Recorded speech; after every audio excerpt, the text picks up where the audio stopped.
Les récentes déclarations du journaliste Karl Zéro dans ses interviews chez Les Incorrectibles sont intéressantes à plus d'un titre.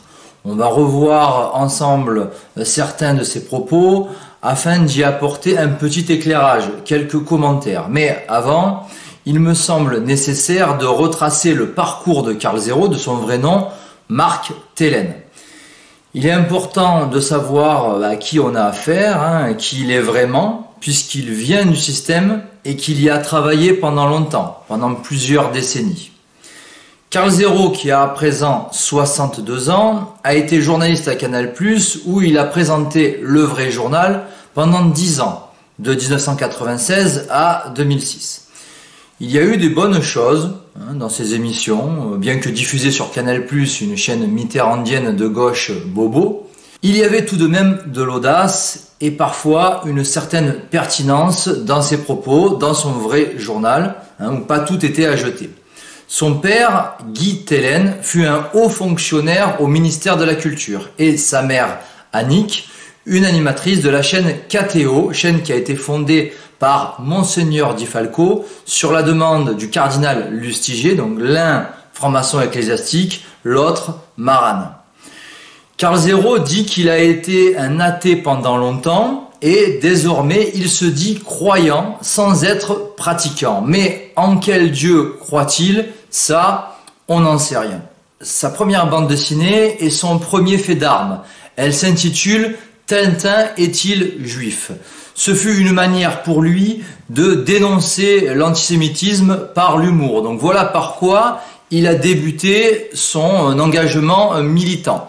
Puis, il a joué dans le premier film réalisé par Bernard-Henri Lévy en 1997, intitulé « Le jour et la nuit ». Un navet pour beaucoup de gens qui l'ont vu, où jouent Alain Delon, Ariane Dombal et donc Karl Zéro. Politiquement, il avait soutenu José Bové lors de la présidentielle 2007, sans succès puisque le paysan gauchiste et altermondialiste n'avait obtenu que 1,3% des suffrages. Dans le journalisme, outre Canal+, Karl Zéro est aussi passé par TF1, Europe 1 et BFM TV. Il est un ami de Bernard-Henri Lévy, il l'a notamment interviewé sur BFM TV le 3 mars 2010. Dans cette interview que vous pouvez retrouver sur le net, il se permet de le tutoyer, il prend sa défense et le fait passer pour une victime. Karl Zéro a été invité à Touche pas à mon poste en 2021 pour faire la promotion de son documentaire 1 sur 5. Il a alors été encensé par Yann Moix, protégé de BHL. Malgré ce sujet sulfureux, la pédocriminalité, il est encore invité chez Cyril Hanouna à TPMP. Question, d'après vous, si c'était une autre personne que lui, que Karl Zéro, sur la même thématique, est-ce qu'il passerait à la télévision chez Hanouna? Certainement pas.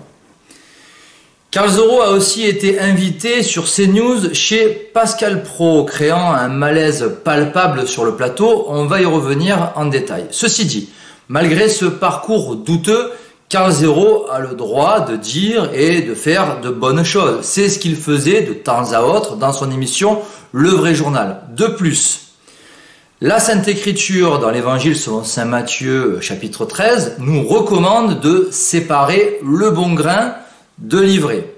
Donc de trier, de prendre ce qu'il y a à prendre, ce qui est bon, et de laisser ce qui est mauvais. Et c'est ce qu'on va faire, on va voir les bonnes choses, mais aussi les moins bonnes. Depuis quelques années maintenant, son cheval de bataille, c'est la pédocriminalité. Je dirais même plus la pédocriminalité non isolée, c'est-à-dire la pédocriminalité de réseau. Alors les questions qu'on peut se poser sont les suivantes. Qu'a-t-il à gagner dans l'histoire à 62 ans? Et surtout, est-ce qu'il est envoyé par l'oligarchie pour encadrer l'opposition ou est-ce de son propre fait? J'aurais plutôt tendance à croire qu'à son âge, c'est de sa propre volonté. Ses enquêtes avec son équipe sont payées par les presque 6 € de son magazine L'Envers des Affaires et aussi par les dons des internautes qui ne sont pas négligeables du tout. Le financement est participatif et sa démarche paraît sincère. Toutefois, un bémol, et pas des moindres, son magazine trimestriel L'Envers des Affaires appartient à une maison d'édition qui est dirigée par Michel Benbunan, la directrice d'Editis, filiale du groupe Vivendi. L'enfer des affaires appartient aussi à l'éditeur allemand, le milliardaire Hubert Burda. Donc en fait, deux Israélites. Hubert Burda, proche d'Ehud Barak, l'ancien Premier ministre israélien. Au niveau des idées, de la doctrine, Karl Zéro approuve le mariage entre homosexuels et mai 68. Il s'est d'ailleurs opposé à son frère Basile de Koch et sa belle-sœur Frigide Barjot, une chrétienne très judo-servile et dévouée à Israël. Karl Zéro a un avis positif sur le féminisme, sur la parité homme-femme, sur l'avortement. C'est lui qui l'affirme. Karl Zéro a l'esprit du monde, il cautionne cette propagande qui dure depuis des décennies. Prêtre égale pédophile. Et il la justifie ainsi. Il faut dire la vérité. Autrefois, dans les familles, quand un enfant, vers 12 ans, montrait des signes d'homosexualité, on disait on en fera un curé. C'est ça qui est dramatique. Et l'Église avait besoin de remplir ses séminaires, et d'avoir des séminaristes, et d'avoir des curés. Et donc on fermait les yeux, l'Église fermait les yeux là-dessus. Et elle savait bien qu'après, il serait au contact d'enfants, au catéchisme, à l'Église, et que donc, ça tournerait mal un jour. Ils pensaient que le Seigneur les protégeait. Bon. Mais tu as raison, c'est pas parce qu'il y a eu beaucoup de cas de pédocriminalité dans l'Église que les autres institutions seraient blanc-bleu. Voilà quel genre de mensonge aberrant et lamentable utilise Karl Zéro pour discréditer la chrétienté, l'Église, les hommes d'Église. On voit qu'il est gay à 12 ans, donc allez, prêtre. Et prêtre égale homosexuel égale pédophile, ce qui est objectivement honteux à reprendre ce genre de bobard. Donc c'est sa vérité à Karl Zéro, mais ce n'est pas la vérité. Karl Zéro est par ailleurs étonné de la défense de Nordal Lelandais par Alain Jakubowicz, qu'il considère comme un grand pénaliste. Alors là aussi, on n'est pas obligé d'être d'accord avec lui. Jakubowicz est surtout un censeur de la LICRA, dont il a été le président. C'est un sioniste ultra-communautaire qui manie la mauvaise foi avec une certaine aisance et Karl Zéro se demande ce qu'il est venu faire là. Il estime que Daniel Cohn-Bendit n'est pas un pédocriminel, ce qui est là aussi très étrange au regard des anciens aveux de Cohn-Bendit. Je pense pas que Cohn-Bendit est pédophile, mais Cohn-Bendit s'est laissé aller sur des plateaux à dire des trucs insensés, que quelle excitation quand une petite fille de 5 ans touche ta braguette. Non mais sans déconner. Voilà, il aurait seulement parfois un comportement insensé. Alors c'est un principe de base, on ne peut faire totalement confiance à une personnalité qui vient du système, qui vient des médias dominants. Cela vaut pour Karl Zéro, mais pas seulement pour lui, cela vaut pour tous les autres. La méfiance doit être de rigueur et du coup, on ne doit pas trop en attendre. Donc lui balance des infos intéressantes, ce qui est déjà bien. Donc on va prendre ce qu'il y a à prendre et on va jeter ce qu'il y a à jeter. On l'a souvent entendu sur les affaires Lelandais, Fourniret, Grégory, l'affaire Lola, Outreau, donc sur Outreau, Karl Zéro est assez prolixe. Quand tu parles avec Shérif Delay, il te dit bien « j'ai été violé par 7 adultes, sodomisé par 7 adultes ». Ok ? Il y en a 4 en prison, donc il y en a bien 3 autres qui sont quelque part dans la nature. Et au début, je t'ai parlé de 55 adultes qui venaient dans ces soirées. Parce qu'il faut bien dire la vérité, c'était des soirées. Voilà.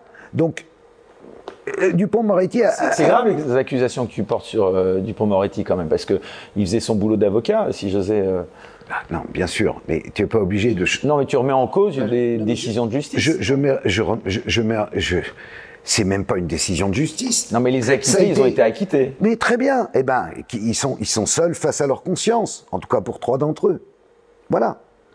Tu vois ce que je veux dire? Je te nomme personne. Non, mais pourquoi je te dis ça? Parce que peut-être parfois, c'est très difficile, on le voit d'ailleurs dans ton film, d'apporter la preuve dans ce type d'affaires. Donc il y avait peut-être pas...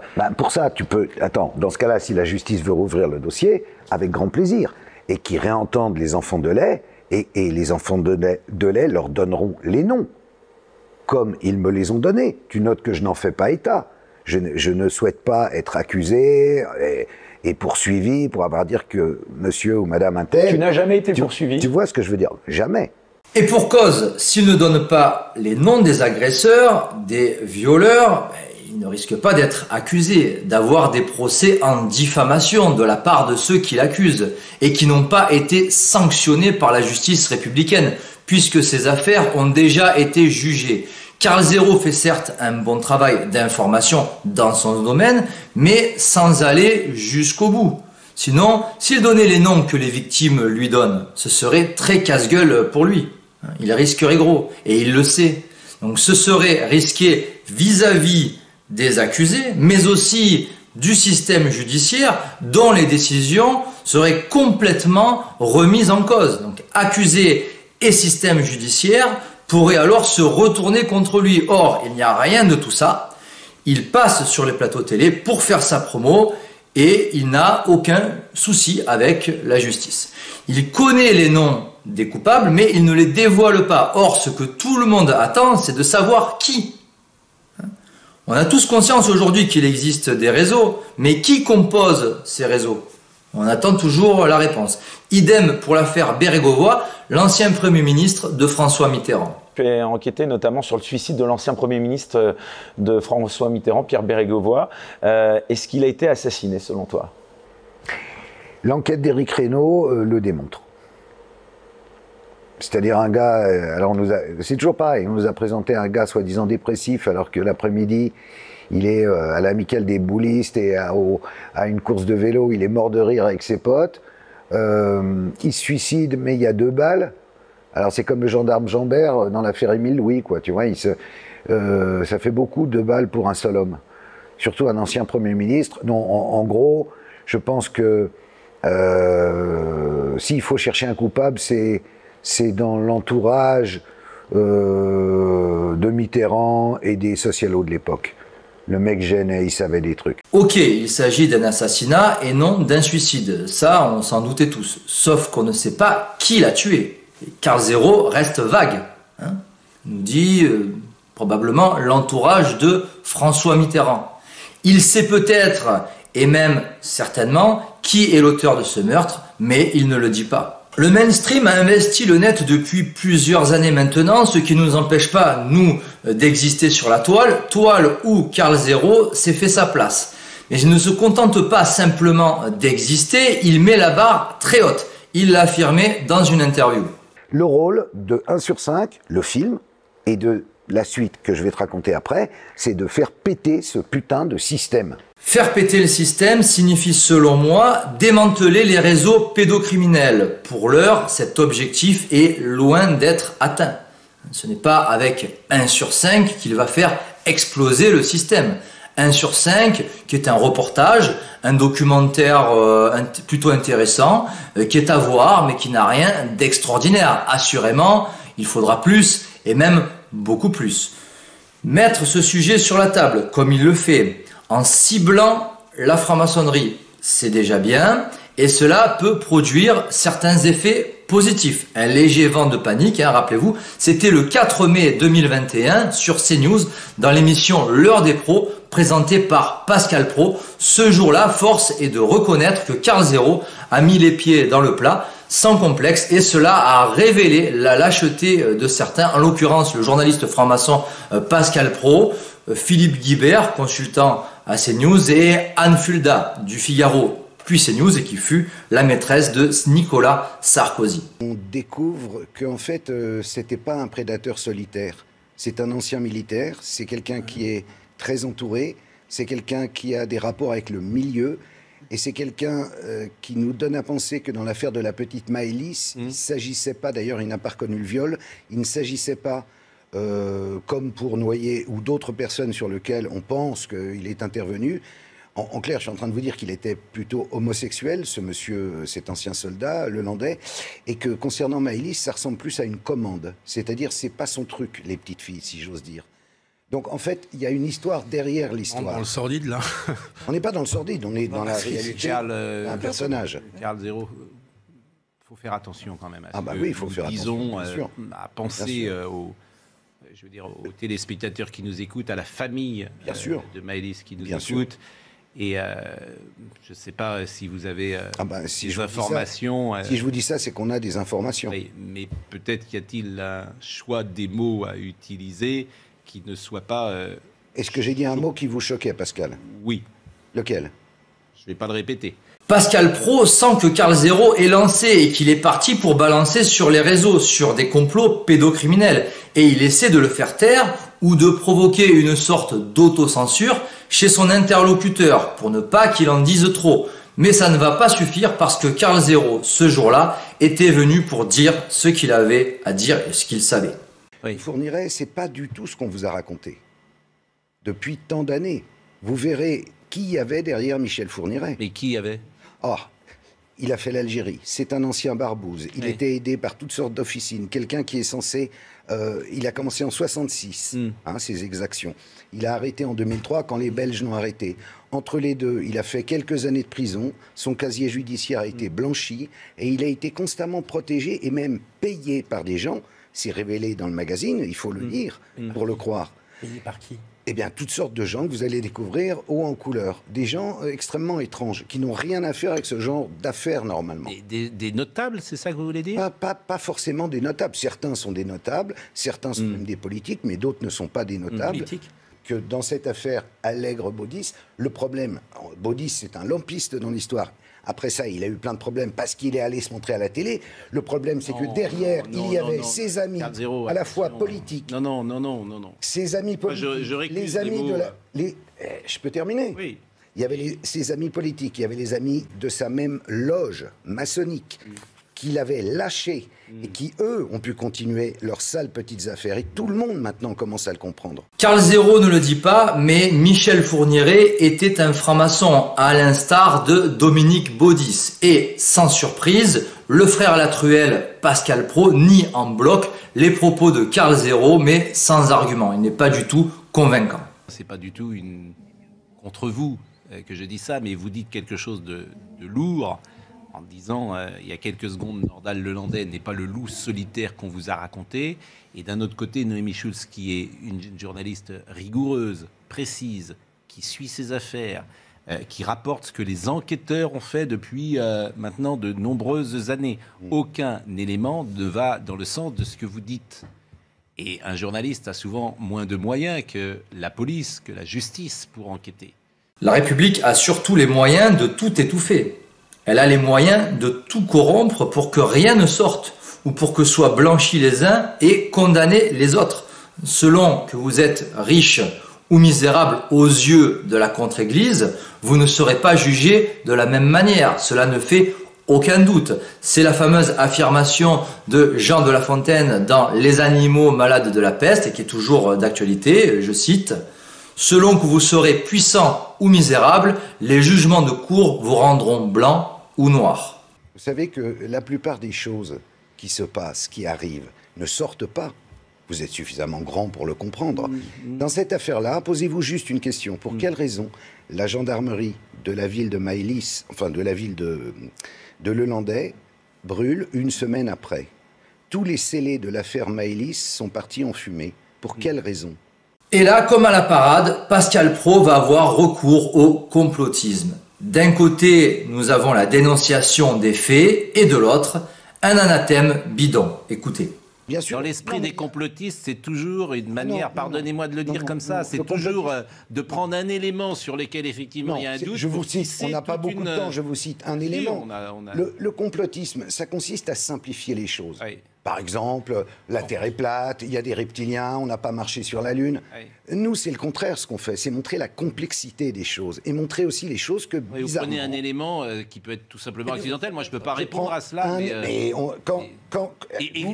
vous me réinviterez à ce moment-là, à la Mais sortie du toujours numéro. dans le débat, on est piégé par un complotiste puisqu'il te sort un élément sur lequel tu ne peux pas répondre. Mais Là où vous piégez, c'est-à-dire que si ça se trouve, les je télés- piège personne. Mais si vous me ça, piégez en direct, même moi je vous, connais en pas avez fait les. état. Non, mais je sur connais. une chaîne d'infos, vous avez dit tiens, la gendarmerie a brûlé. Non, Mon je Dieu. me méfie. On de a ceux évoqué qui arrivent parce Fourniret. qu'ils ont toujours le beau. Les fées Carabosse ont toujours le beau rôle au-dessus du berceau. Bah merci, je reviendrai. Je suis la fée Carabosse maintenant. Non, pas du tout, mais vous comprenez, c'est pareil. C'est-à-dire que ceux qui s'expriment dans un dîner ou dans un plateau de télévision en disant « Ah, tout ce qu'on vous a dit, vous savez, hein, c'est pas vrai du tout. Ils ont toujours le bon rôle. Si je sors un magazine d'enquête, checké, vérifié, revérifié, dites-moi que c'est un magazine complotiste. Mais je vous dis pas ça. Alors, je ne vous dis pas ça. Vous me faites un mauvais procès sans l'avoir lu. On récapitule.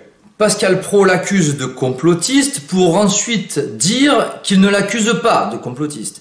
Karl Zéro serait là pour les piéger et cerise sur le gâteau, Pascal Praud, l'accusateur sans preuve, sans argument, ne connaît rien au sujet et n'a rien lu. Aucun numéro de l'enfer des affaires. Donc la seule chose qu'il a à faire, Pascal Praud, c'est de se taire.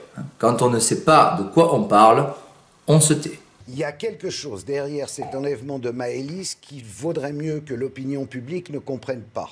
Il s'agit d'une petite fille, on a donc un personnage cocaïné, ancien militaire, qui est plutôt homosexuel, comme on l'a dit en début d'émission. Il se trouve que dans un mariage où il est censé être inconnu, l'enquête qu'on est en train de faire nous a révélé qu'en fait tout le monde le connaissait parfaitement. Il va rapter cette petite fille, alors que c'est pas du tout dans son genre de goût sexuel.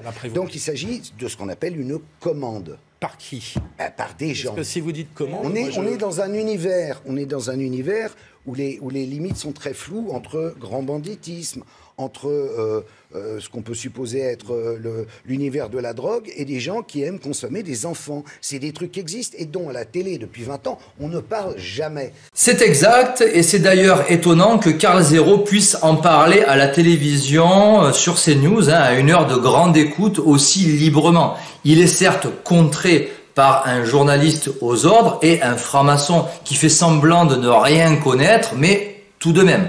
Ce genre de sujet est depuis des années confiné à Internet, à des blogs méconnus, et c'est très étonnant qu'un journaliste mainstream puisse l'aborder à la télé. Non, je dis qu'il y a des enquêtes qui sont menées depuis des années contre les réseaux pédophiles, c'est pas tout d'un coup depuis l'affaire. Et vous en voyez beaucoup aboutir, vous. Non, je dis pas que ça aboutit, mais enfin, on peut pas dire que ça, on peut pas dire que c'est quelque chose. Ça veut dire qu'il y a des trucs qui brûlent. Là, on fait lancer des anarchistes, on fait des enquêtes, elles n'aboutissent pas, et tout ça, ça vous va très bien. Dormez non, vos gens. Non, ne dites pas ça. Parlons plutôt du Covid, tu vois. Alors le Covid. Franchement, mais assumons dans ces cas-là qu'il y a des gens derrière qui tirent les ficelles. Évidemment que derrière, il y a des gens qui tirent des ficelles. Mais évidemment que oui. Voilà. Dites-moi que des gens tirent des ficelles. Bah oui, il y a des gens qui tirent des ficelles. Et depuis toujours. Et vous le savez tous d'ailleurs. Bon. Karl Zéro assume et met en PLS la collabo Anne Fulda qui n'a absolument aucun argument à part répéter voilà. Elle ne sait plus quoi dire. Passé l'anathème de complotiste, il n'y a vraiment plus aucun argument dans le camp d'en face. Karl Zéro défonce ici une porte et cela peut nous profiter. Nous encourageons par ailleurs ses abonnés à aller plus loin dans leur recherche de vérité, pas seulement sur les affaires pédocriminelles, et à venir voir sur le net ce qu'on dit depuis des années sur la vraie histoire, sur l'histoire officieuse que la République nous cache. Même si vous avez compris qu'il ne faut pas trop en attendre, être trop exigeant avec Karl Zéro, notamment sur le plan idéologique où il valide le judaïsme politique, il a quand même une utilité. Informer sur ce sujet resté trop longtemps tabou dans les masses médias, sujet que Karl Zéro vulgarise à un large public, comme dans cette interview accordée à Éric Morillo et intitulée « Karl Zéro balance tout ». Putain, c'est marrant, tu n'as jamais fait partie d'Obédience, de franc-maçonnerie et autres. Oh là. Non, je vais te dire, je reçois même des messages à la télé. Non, je reçois des messages extraordinaires venant de ce genre d'obédience. La veuve s'impatiente. Ça veut dire quoi, ça? Il paraît qu'entre eux, quand ça va mal, ils crient « À moi les fils de la veuve ». S'ils m'écrivent « La veuve s'impatiente », c'est qu'ils sont pas contents. Ah oui, d'accord. C'est en subliminal pour dire... Pour dire oh, tu vas te calmer. Karl Zéro est-il franc-maçon? On lui pose la question, il répond que non. Ce qui ne signifie pas forcément qu'il n'en est pas. Quasiment aucun franc-maçon reconnaît qu'il en est. Karl Zéro aurait reçu un coup de pression des loges. Ce qui est possible, c'est en tout cas ce qu'il nous apprend dans cet entretien vidéo. Loin de moi l'idée de dire que tous les francs-macs de France et de Navarre sont des pédophiles. Personne n'a dit ça, que tous les francs-maçons sont des pédocriminels. Je n'ai jamais entendu quiconque dire cela. Jamais. Que vous vous protégiez les uns les autres, que vous fassiez la courte échelle, que vous fassiez un lobby ensemble pour mieux réussir, pour passe-moi la moutarde, je te passe le Séné, très bien. Tous les lobbies font ça, toutes les communautés font ça, j'ai rien contre. Mais en revanche, quand l'un d'entre vous, ou l'une d'entre vous, a un problème de pédocriminalité, au lieu de le couvrir... Il y en a eu ou pas? Il y en a eu. Mais évidemment qu'il y en a eu. Que les francs-maçons se protègent entre eux, ben non. Cela débouche forcément sur des injustices. Donc non, on n'a pas à cautionner ça. Que des lobbies influent sur la politique et la justice, non plus. Karl Zéro est là pour qu'il y ait une justice. Enfin, en principe, il se bat pour ça. Ou tout du moins pour dénoncer des injustices. Donc son raisonnement n'est pas bon. Cela ne doit pas s'appliquer simplement pour la pédocriminalité. Le problème est bien plus général. Machin a fait une connerie. Cette connerie, il se trouve que c'est par exemple, il a couché avec une mineure. Ses frangins vont le couvrir si jamais il risque d'avoir des problèmes. Ça veut dire il va, comme par hasard, tomber sur un gendarme qui sera FM et qui l'enverra vers le juge sera FM et le verdict sera FM. Nous sommes ici dans un cas classique de couverture maçonnique comme l'a écrit Sophie Coignard dans son livre Un État dans l'État ou moi-même dans mon livre La franc-maçonnerie, 300 ans d'imposture. Et c'est intéressant que Karl Zéro donne un exemple précis. Le juge à Dijon qui vendait sa petite fille de 12 ans, tu vois, aux pédophiles en disant « Qui veut coucher avec ma fille ?» machin. Il a pris du sursis et 1 an. Ils ont rejugé, il a plus que du sursis. Tu vas pas me dire que c'est le fruit du hasard. Faut arrêter de nous prendre pour des cons. Moi, je te dis, j'ai rien contre la franc-maçonnerie. Ils ont leurs idées. Le grand architecte. T'es en train de dire, ce m'emmerde, magistrat-là qui a été condamné, même avec du sursis, on ne sait pas s'il était ou pas membre de ce que tu décris là. D'accord. Non, mais tu as des infos là-dessus, toi? Enfin... D'accord. Sous-entendu, il en était. Il envoie ensuite un petit tacle à Conspiracy Watch, un tacle qu'on qualifiera de très mérité. Ah, tu sais que nous, on est tous les deux dans le viseur d'un site qui s'appelle Conspiracy Watch, alors on a le droit à notre article à chaque fois. Je pense qu'on y aura encore le droit. C'était pour l'affaire Colonna, la dernière fois qu'on y avait eu droit tous les deux. C'est des farceurs. Comment tu décris tous ces fact-checkers autoproclamés? C'est des guignols. Pour certains subventionnés, on ne connaît pas. Voilà, la Conspiracy Watch, je leur pose la question, ils ne veulent pas répondre à ma question. La DILCRA non plus. Ils les subventionnent, on ne sait pas combien, chaque année. Ils sont subventionnés. Ce sont de piètres agents d'un système déclinant et qui a peur. Voilà ce que c'est. Des agents d'un système dominé par la haute finance Rothschild et ses associés. Rudi Reichstadt est en l'occurrence un salarié de la fondation Rothschild. Quant au ridicule Julien Pain, c'est la même équipe, tout ça. Donc Julien Pain vient de cirer les pompes coup sur coup de Klaus Schwab et de Jacques Attali.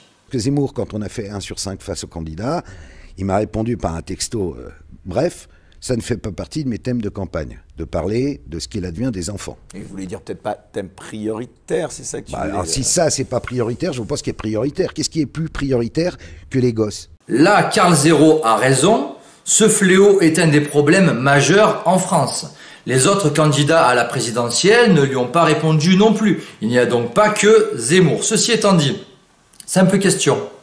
Éric Zemmour est-il soutenu financièrement et médiatiquement pour s'attaquer à la pédocriminalité de réseau? La réponse est non. Son thème de campagne, c'était l'immigration. Point. Karl Zéro revient ensuite sur la récupération politique d'un fait divers. C'est très intéressant. Quand la petite Lola est assassinée, qu'est-ce qu'il fait le Zemmour? Il lance deux sites dédiés à Lola, où il met déjà en vente des coussins. Tu parles du nom de domaine, non, qui avait été... Non, excuse-moi, il y avait déjà la photo des coussins à l'effigie de Lola, le sac à dos Lola, le machin, il organise une manif pour Lola. Pourquoi? Parce que celle qui a tué Lola, en tout cas qui est présumée avoir tué Lola, et présumée l'avoir tuée seule, ce à quoi je ne crois pas, on y reviendra si tu veux, elle est algérienne. Sans papier. Alors là, Zemmour, il sort du bois. Tout d'un coup, il a une histoire à raconter. Mais Fourniret, qui est ardennais, pas un mot. Le Landais, qui est de Savoie, pas un mot. Pourquoi? En fait, il utilise une affaire qui est une affaire gravissime, celle de la petite Lola, pour faire sa propre pub et vendre des coussins à l'effigie de Lola. Il se ridiculise. Emmanuel Macron, c'est un comédien, donc il fait « On vous écoute, on vous croit. J'ai envie de pleurer. J'ai mal au cul. » J'ai essayé, avec Omer Assélier, durant le premier quinquennat d'Emmanuel Macron... T'aurais pu t'adresser peut-être à la première dame. Mais attends, j'y vais. J'ai donc envoyé des messages, des SOS à Chiappa à l'époque, en disant il faut faire quelque chose pour les enfants, vous faites pour les femmes, le mouvement MeToo, bravo, faisons pareil pour les enfants. Ok, je vous invite à déjeuner. Nous voilà à déjeuner avec chez Marlène, enfin au ministère, avec Oméra, et on lui raconte, on lui fait 1 sur 5 en live. On lui raconte, voilà, il y a l'inceste, la pédocriminalité, les problèmes au sein des institutions qui couvrent à chaque fois qu'il y a un vilain petit canard, que ce soit l'éducation nationale, les ASE. Bon, enfin, je ne vais pas refaire le schéma global de tout le truc. Elle nous écoute, elle prend des notes. Il y a d'autres petits gars autour d'elle avec des costumes The Couple. Ils prennent des notes, ils sont tous formidables. Et à la fin, elle me dit, bon, bah, oui, mais ça va être un peu compliqué. Mais enfin, bon, j'appelle Brigitte. Brigitte t'appelle. Je dis, la première dame va enfin réagir, parce que c'est son rôle, normalement. Et puis, aucun appel ne vient. Aucun appel, rien. Allô, Brigitte, appelle-moi. Elle ne m'appelle pas. Et pour cause, les Macron sont eux-mêmes au cœur du problème. Eux-mêmes sont très louches au niveau des mœurs. Et depuis longtemps, Marlène Schiappa, elle est là pour la photo et pour le chèque, bien sûr, à la fin du mois. Et on s'aperçoit que Brigitte Macron-Trogneux occupe une place importante à l'Élysée. Alors déjà, que Karl Zéro soit reçu à l'Élysée, je trouve que c'est énorme. Mais il n'avait certainement aucune illusion à se faire. Un gouvernement républicain, quel qu'il soit, qui va régler les problèmes des réseaux pédocriminels, c'est une blague. Le gouvernement, tout à coup, va se mettre comme ça à flinguer les siens, des gens qui sont de leur confrérie. Même pas en rêve. Un Dutroux, oui, parce qu'il n'avait pas la carte, mais pas tout un réseau. Il y en a un qui est pris, pour exemple, de temps en temps, mais ça s'arrête là. Exemple, le Landais, ce n'est pas un cas isolé, dit-il, c'est un service commandé. Par qui? On n'en sait rien. Là est le problème, on ne sait pas qui, et puis il y a surtout l'impunité de ces commanditaires inconnus. En vrai, un journaliste qui veut faire un sujet là-dessus, il va aller voir un média mainstream. Donc c'est quoi aujourd'hui? C'est une chaîne de télé, ou une radio, ça peut être un reportage radio, ou alors un GAFA, Netflix, machin, il va arriver avec un projet, et il va se rendre compte assez rapidement que la thèse qu'il va devoir défendre est la thèse qu'on lui impose. Quand le journaliste propose son sujet, mettons, il veut faire, imagine, il dit, il y a peut-être un problème avec l'affaire Dutroux. Dutroux, prédateur isolé, moi je pense qu'il y avait plutôt un réseau. Les mecs, ils vont lui dire, non mais attends, t'es gentil, mais tu sors. Donc ça a été jugé, l'affaire a été jugée, la marche blanche a servi à rien à Bruxelles, on s'en fout, ça n'intéressera pas les gens, et voilà comment on évacue à chaque fois le sujet. Alors, plusieurs choses. Déjà, Karl Zéro a raison, il n'y a pas de liberté éditoriale dans les médias mainstream. Le journaliste de base ne doit pas dévier de la ligne de son journal. Et il doit respecter cette ligne à la lettre, d'où l'appellation de médias alignés. Donc, tous sur la même ligne, à quelques petites nuances près. Tout journaliste suit des consignes. Il n'est pas libre, sauf si, comme moi, on reste dans le sport comme je l'ai été pendant 18 ans. Et là, à titre personnel, j'ai une totale liberté parce que je restais dans le cadre sportif. Il n'y avait donc aucun mensonge, aucune manipulation. Autre chose, Karl Zéro le fait comprendre. Si le journaliste s'accorde un peu de liberté, en aucun cas il doit être politiquement incorrect dans un média aligné, sinon il se fera tirer les oreilles et ça pourra même aller bien plus loin. Dupond-Moretti, par exemple, là, si tu l'avais devant toi, tu lui dirais quoi? Je lui parlerais d'Outreau. Je lui dirais qu'à Outreau, il a tétanisé de peur des gosses qui étaient victimes d'un réseau pédocriminel, qu'il y avait 55 clients qui venaient, que finalement on a jugé 12 personnes, que ces personnes ensuite ont été acquittées, et que quand tu parles à Shérif Delay, une des victimes, et à ses frères, Jonathan et l'autre c'est Dimitri, les trois te disent la même chose, c'est que parmi les 13, il y en avait 7 qui étaient réellement coupables. Et que sont devenus les autres? On parle de 55 au départ. Mais pendant ce temps-là, qu'est-ce qu'il a fait, Dupond-Moretti? D'abord, il s'est fait connaître. C'est là où il est apparu. Avec sa grosse voix, son tempérament... C'est facile d'avoir une barbe et d'être gros et de gueuler en faisant comme ça peur à des gosses, tu vois, à des enfants qui ont été violés pendant des années. Tout ça pour retourner l'affaire, pour faire une ridicule commission de parlementaires, pour aller chouiner. Et grâce à ça, la parole de l'enfant, grâce à Outreau, plus personne ne la prend au sérieux. Plus personne. Un gosse, il peut pas inventer ça. Ou aucun gosse ne peut dire « Papa m'a mis son zizi dans la bouche », sauf s'il l'a fait. C'est-à-dire que ça ne lui monte pas au cerveau. Un enfant peut mentir, évidemment. Il peut mentir, mais pour des conneries d'enfants. Aujourd'hui, quand un enfant se plaint, on ne l'écoute pas. Karl Zéro balance quelques infos sur Outreau tout en allumant Dupond-Moretti. Il est évident que la parole de l'enfant est importante dans ce genre d'affaires. J'ajouterai que si l'enfant est particulièrement ciblé par les réseaux pédocriminels sataniques, c'est parce qu'il représente l'innocence. Donc, lorsqu'il se passe des choses graves, il doit en effet être écouté et ces révélations doivent sortir. Il ne doit pas y avoir d'omerta, quitte à ce que ça choque du monde. Les noms doivent sortir. Il ne doit pas y avoir d'impunité. Sinon, un pédocriminel impuni reproduira le même genre d'infraction. Le cas Epstein est rapidement abordé par Karl Zéro. Si, il y en avait un, c'était Epstein. Parce qu'Epstein, c'est le résultat d'un véritable réseau organisé mondial avec plein de gens qui sont encore mouillés, de chantage sexuel à très grande échelle avec intervention des services secrets et de la mafia. L'affaire Lola, c'est une affaire complexe, c'est une affaire où il faut laisser la police travailler, mais c'est une affaire où on espère que la police nous dira tout si ça va plus loin que ce qu'on en sait aujourd'hui. Voilà ce que je dis. C'est la police nous dira peut-être pourquoi cette personne n'avait pas été expulsée, puisqu'elle était sous le coup. Ça, c'est un propos zémourien que je ne veux pas écouter. Ah ouais, ça n'est pas mon problème. Ça n'est pas mon problème. La pédocriminalité n'est pas le fait de gens d'origine algérienne ou bien marocaine. Entendu, je n'ai absolument jamais dit ça. Sauf qu'elle aurait été... Non, pas du tout. Elle aurait été expulsée, ce drame n'aurait pas eu lieu. Est-ce que c'est factuel, ça, ou pas? Ouais, bon, bien sûr, non, mais bien sûr. Non, mais demander des comptes et des explications à la justice sur ce thème-là, c'est pour toi faire le jeu de Zemmour. C'est annexe pour moi. Véritablement, c'est annexe. Ce qui est grave, c'est ce qui est arrivé à cette petite. C'est pas le fait qu'on n'ait pas reconduit à la frontière Dabia B. Ça, c'est moins grave pour moi. Ce qui est grave, c'est ce qui arrive à la petite Lola. Si Dabia B avait été reconduite à la frontière, la petite fille ne l'aurait jamais recroisée. Mais oui, bien sûr. Bien sûr, ok, on peut le voir comme ça. Mais c'est pas comme ça qu'on règle le problème de la pédocriminalité. Ce débat est intéressant. L'argument de Morillo tient, mais seulement dans le cadre de cette affaire. La reconduite à la frontière doit être effectuée dans le cas d'OQTF, obligation de quitter le territoire français, donc ça c'est clair. Mais dans l'absolu, ce n'est pas comme cela que sera réglé le problème des réseaux pédocriminels. Donc dans ce cas-là, oui, on aurait évité un drame, mais dans tous les autres cas, non. Donc c'est une mauvaise manière de prendre le problème. Si on veut résoudre ce problème en profondeur, il faudra l'éradiquer à la racine. Si tu veux, dans le cadre de mes recherches autour de la pédocriminalité et des enfants, je me suis rendu compte que, insidieusement, subrepticement, il y avait une circulaire Blanquer qui avait été adoptée à l'école et qui permettait aux enfants de décider, à l'âge de 4 ans, 5 ans, 6 ans, de changer de sexe. Et donc de changer de prénom et de pronom, il ou elle, et de prénom, Eric, tu deviens Erika. Bon. Parce que tu as décidé, à 5 ans ou 6 ans, que tu te sentais plutôt une fille.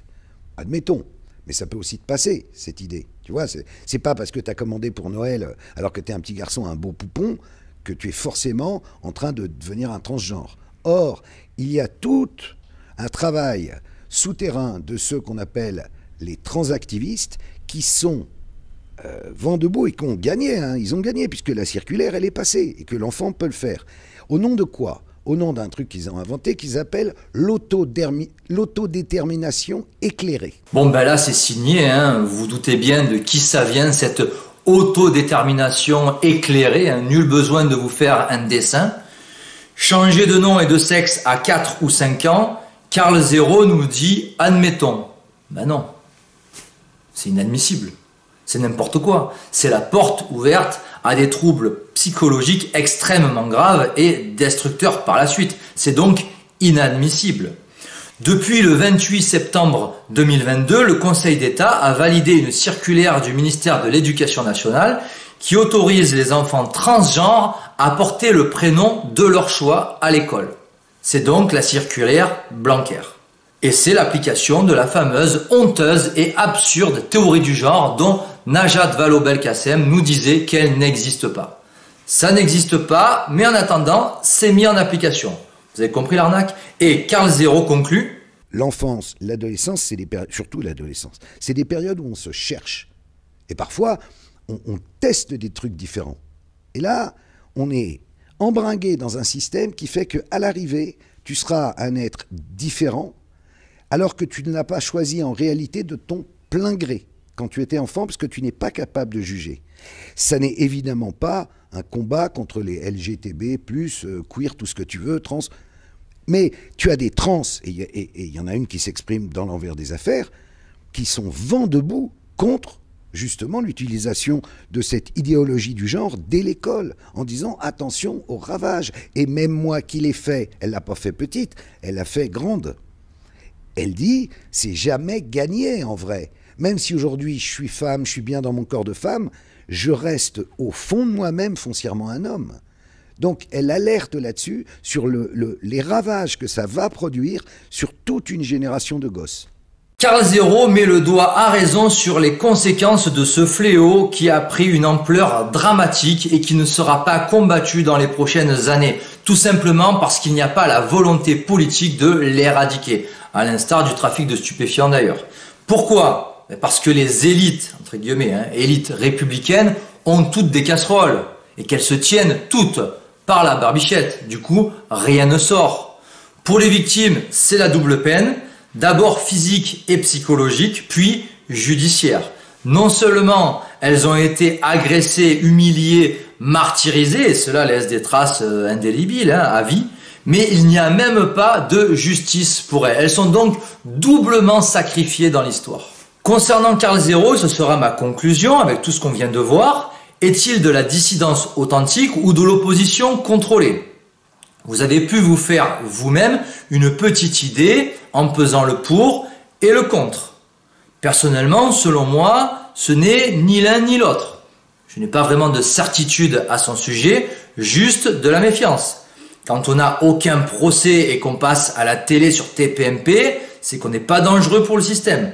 On ne peut être un résistant quand on fait sa promo un coup chez Hanouna, un coup chez Pascal Praud.